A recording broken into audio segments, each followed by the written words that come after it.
রবিবাবু, আমি তোমাদের সেই সাধারণ মেয়ে। তুমি যে আমাকে নিয়ে অনেক লিখেছ।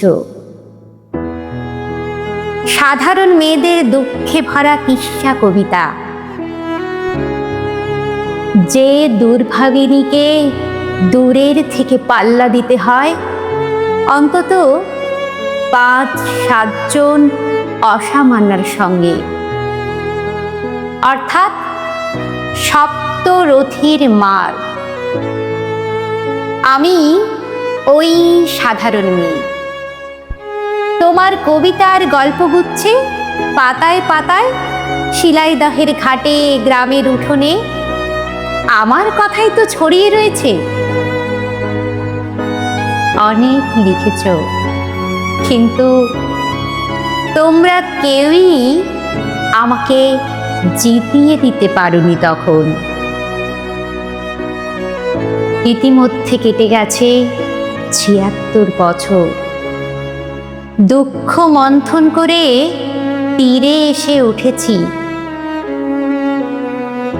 তোমার সাধারণ মেয়ে নিজে নিজেই, নিজের জোরেই আমি অর্জন করেছি পায়ের তলার মাটি, মাথার আকাশ। কয়েক হাজার মেয়ে সাধারণ ছড়িয়ে পড়েছি নিউজ রুমের করিডোরে আর কম্পিউটারে, বিশ্ববিদ্যালয়ে, স্কুলে, কলেজে কলেজে, ছেলে মেয়েদের স্কুল সিলেবাসে, রান্নার টেবিলে। হারমোনিয়াম থেকে হার্ভার্ড পর্যন্ত অনায়াসে চলাফেরা এখন আমার। কাঁচরাপাড়ার গলিপথ থেকে ক্যালিফোর্নিয়ায়, পাড়ার ফাংশন থেকে পার্লামেন্ট ঘরে। আমাকে এখন আর ইট চাপা দেওয়া যায় না। এক মুঠো আমলকি পৃথিবীকে এখন নিজেই আমি জিতে নিতে পারি।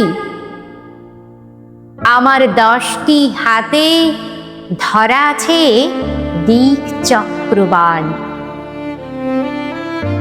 ঘর ও বাহির থেকে প্রেম প্রতারণা, স্বামী ও শাশুড়ি থেকে বিশ্ব উষ্ণায়ন, ছোট পরিবার থেকে বড় কাজে টানা ও পোড়েন। নিপুণ সামলে নিই আমি দশভুজা। মালতী এখন আর হারিয়ে যায় না কোনো এক নরেশের উপেক্ষার মেঘে।